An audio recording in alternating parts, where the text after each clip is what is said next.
Welcome to Transforming the Toddler Years, the podcast for conscious parents, caregivers, and educators who believe tantrums aren't terrible.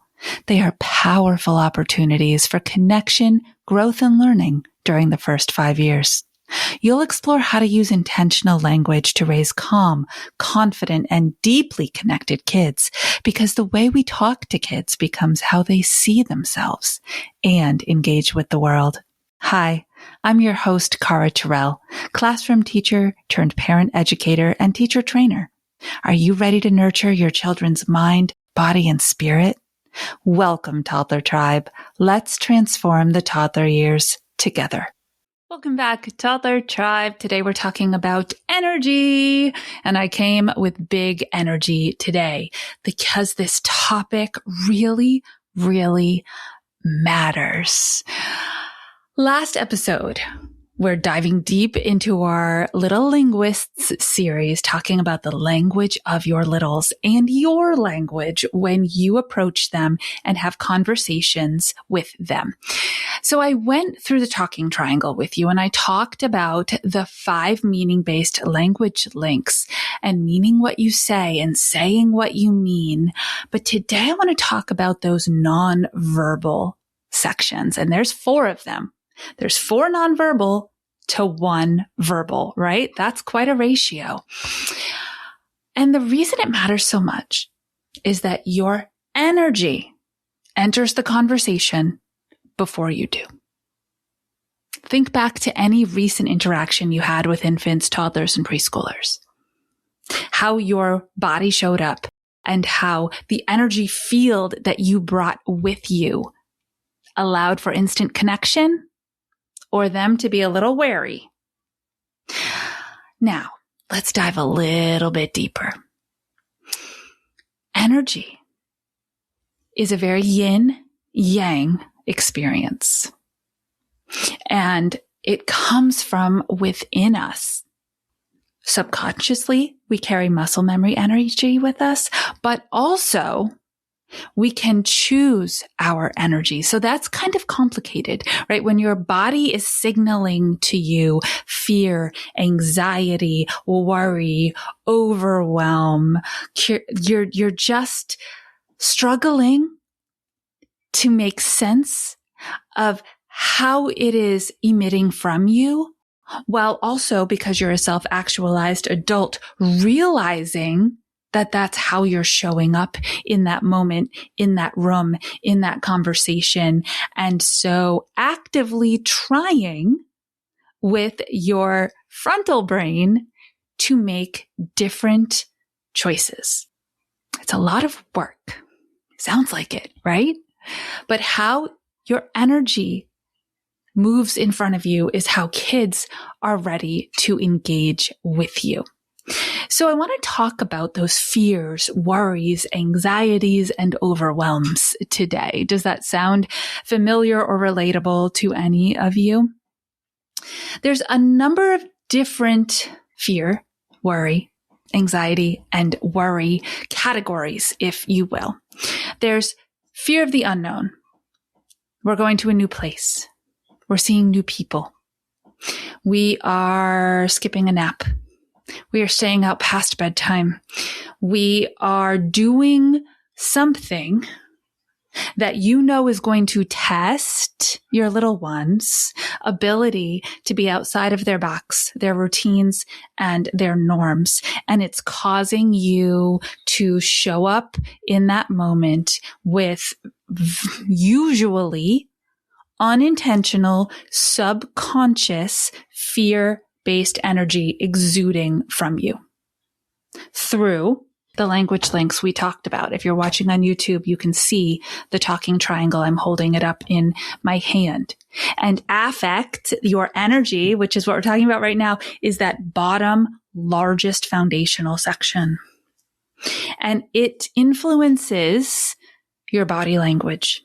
It influences your tone, and it influences your facial expressions.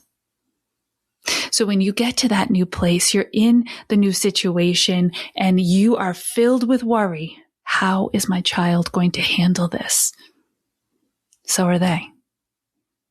They feel yours. They grab onto it and they approach the situation with the same energy. What about a different style? What about a pre-existing, repeatable outcome that you're having with your kids? Every time in the last 3 months that you have said, after lunch, it's time for nap, they lose it. They melt down. They're angry. They're mad. They're frustrated. Whatever they're feeling, right? They don't want to take a nap. Maybe you're on the nap edge. I'm not sure where you are in your journey right now.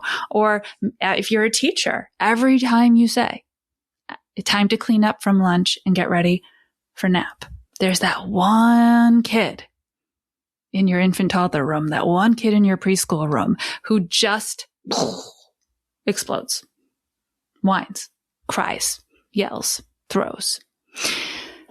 This is patterned behavior.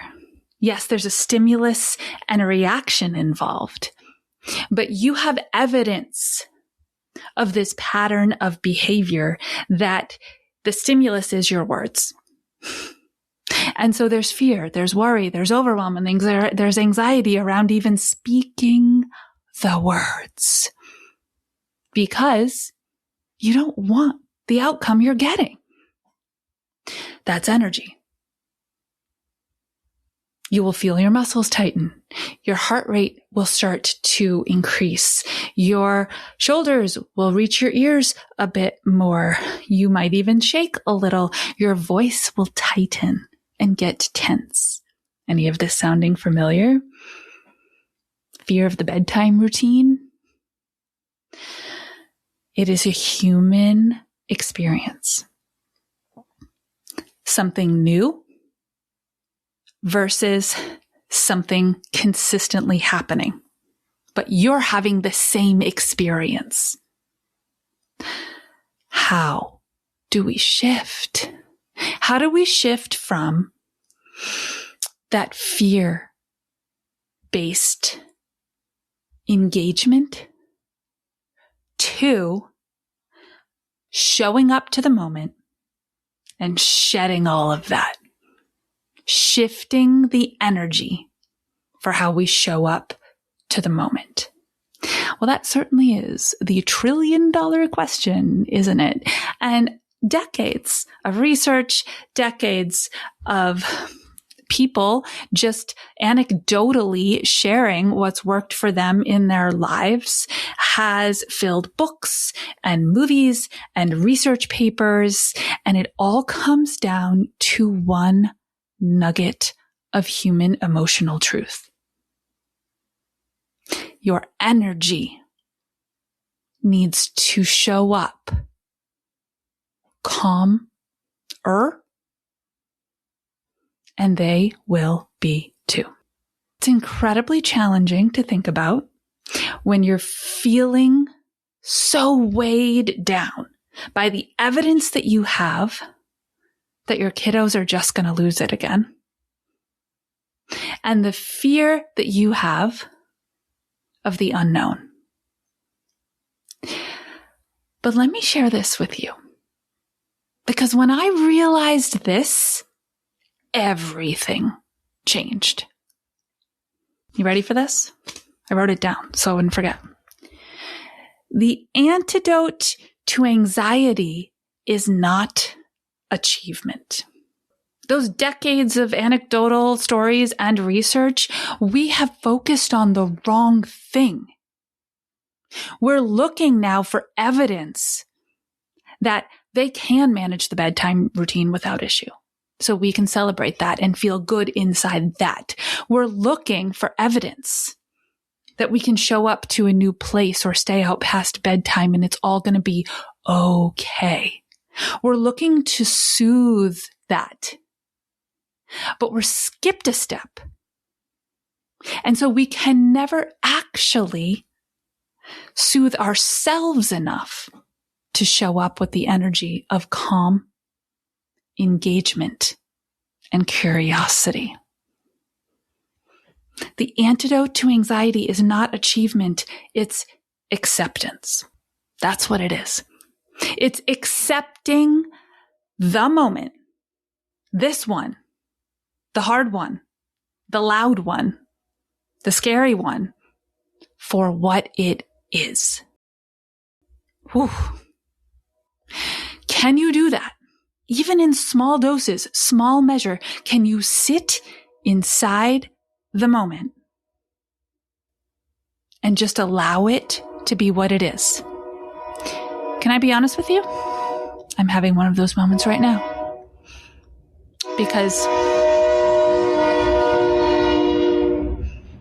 I think you probably hear the train going by my house. My heart rate got faster as I heard it approaching. My lips made a very thin line across my face. And my breath got a little ragged. I'm going to use a really strong word right now. I hate the train. I hate it because I have evidence of this over and over and over. Every time I go live on Instagram, every time I start a podcast recording, every time I am with somebody else guesting on their show, it seems to be that the stinky train goes by, makes all this noise, either ruins my train of thought or ruins the episode altogether. Is that true? Is it?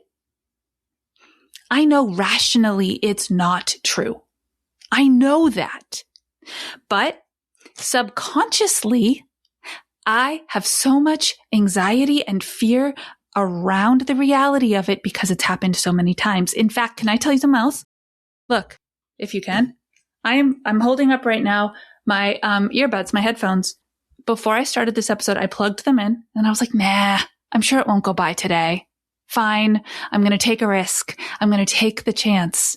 I'm going to do something that gives me a little worry and anxiety, but we're going to try it. And sure enough, the dang train went by. And is everything still okay? Yes, it is. Am I still here on the microphone? Am I still able to talk to you? And actually, did it give me the most extraordinary real life example in live time? Also, yes. Listen up, moms, dads, teachers, caregivers. This is important stuff. I had an episode around distress tolerance with the author Joanna Hardis. This is distress tolerance right here. And that's what you need to develop, the ability to accept the moment in front of you and how it feels, even if it's not your desired outcome. So when you walk into that new situation, or you approach that repeating patterned behavior moment in your day, if you can say to yourself, I have evidence that my child will probably melt down, but I'm choosing to keep my voice calm when I say the words that will likely make that happen.